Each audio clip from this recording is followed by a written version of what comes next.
接下来我们要持续来关心到的是柬埔寨沦为犯罪的黑洞，有一位男大生遭遇了酷刑虐死哦。尤其另外要看到，今天在泰国则是出现了满地的护照，谁是幕后的黑手？今天一起来做关心。尤其现在最近传出的这个骇人听闻的社会新闻，曾经被誉为是法国避暑天堂的柬埔寨，现在非常的危险，沦为犯罪魔窟。其中一个实例就是22岁的男大生被学长他骗到了柬埔寨。遭到虐待之后惨死，另外一头则是在画面上我们看到，在泰柬的边境哦，传出了这个惊悚的画面。我们看到这个画面上都是满地的护照，而这一张张被丢弃的护照散落在垃圾桶的旁边哦。我们看到这画面上哦，恐怕全部都是受害者。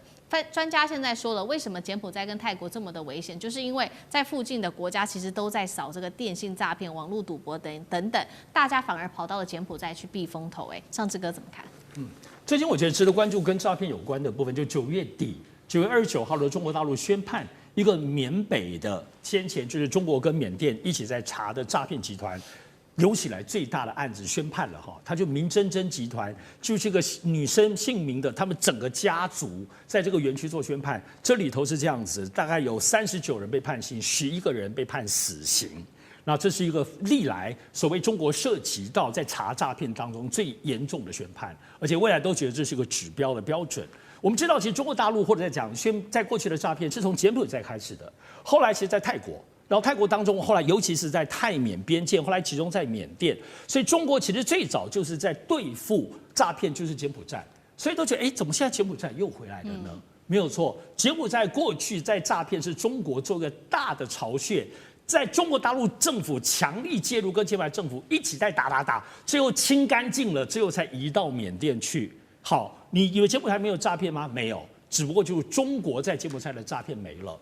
所以在取而代之是在柬埔寨诈骗，就是日本、韩国、印尼，包括台湾这方面的诈骗，依然在柬埔寨当中还是有很多的巢穴跟据点，继续的诈骗。所以特别是日本、韩国非常非常严重。那只不过，但是日本、韩国政府或台湾、印尼政府就没有中国大陆这么样大刀阔斧，而且就国家政府之间的强力查缉，其实就没有。所以我们现在看到的、听到的这些消息，就是当中国政府在全力查缉，把中国原先是最大的诈骗集团，从泰国一路从柬埔寨查到泰国，查到缅甸，不断的在清理之外，可是其他的国家、其他的诈骗都没有政府强力介入，而就使得柬埔寨依然还是个诈骗的非常严重的巢穴。而这巢穴我们看到这次就是韩国这个男生的例子，以及那么多这个诈骗，你看这些护照的诈骗里头好多都是印尼，包括马来西亚的部分的护照在这里头，这就是现在我们看到实质。柬埔寨还没有消失，包括台湾我们录影的昨天才刚刚又有一个台湾的年轻人长期做诈骗被移送回来了。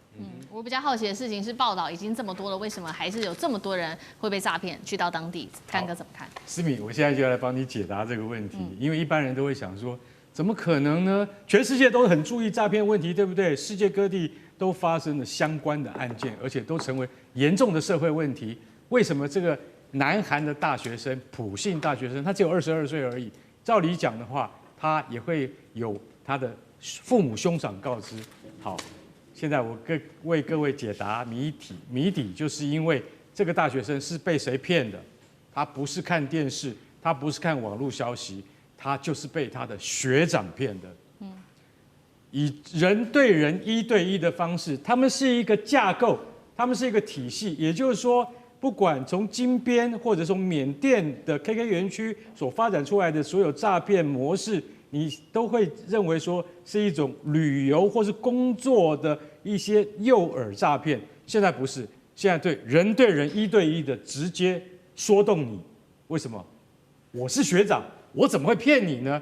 这位普信大学生，我先讲一下他的背景，他的家境非常的穷困啊，他在中清南道的大学啊。念书，但他来自比较贫苦的庆尚北道，所以他父亲是送货的，开货车的，20多年来培养他长大，他一直想要赚钱。好，学长，这个学长姓洪，好，告诉他说，我告诉你，你跟我一起先去柬埔寨参加博览会，好，叫做就业博览会。哦，有就业博览会，你去那边，我可以告诉你，在当地马上就可以就业，短期工作，而且保证收益很好，他就相信了。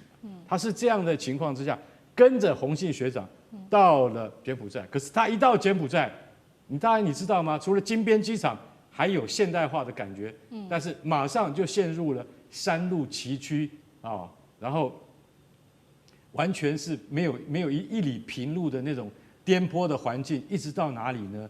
你以为到西港吗？没有那么先进。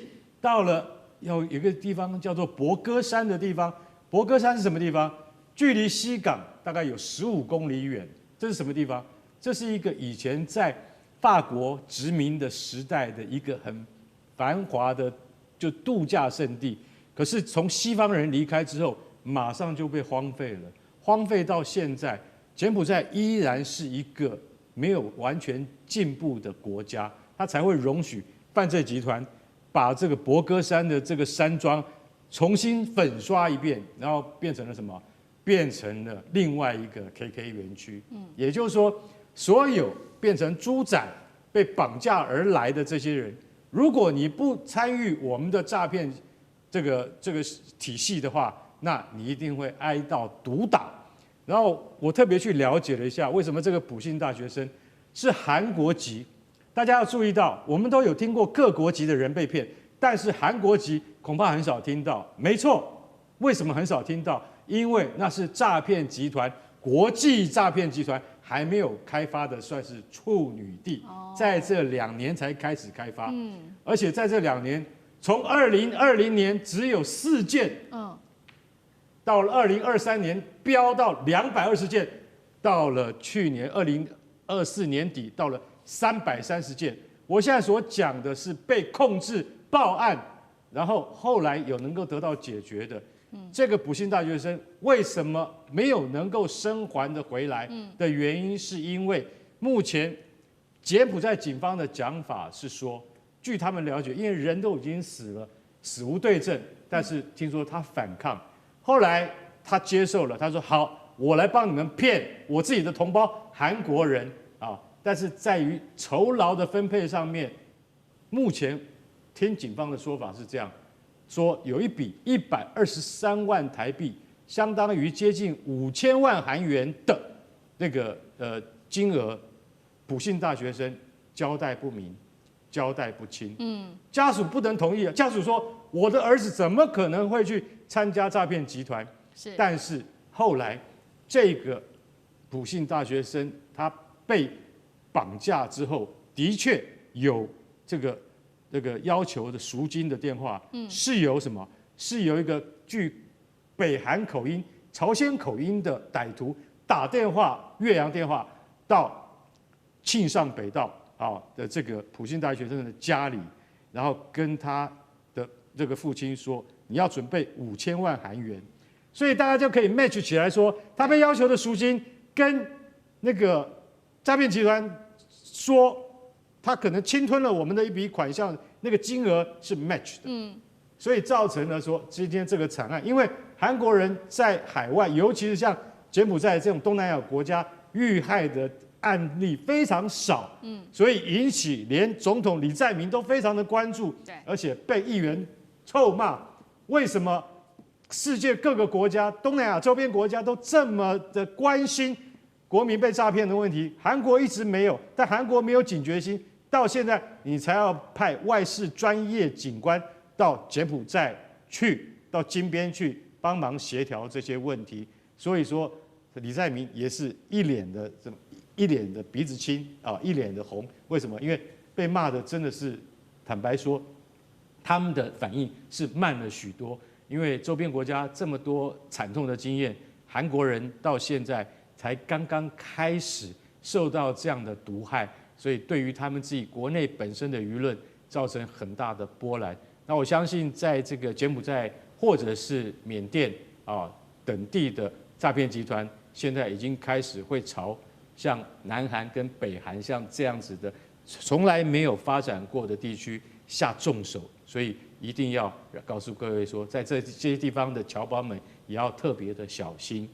好，谢谢干哥。地缘政治，内中之战。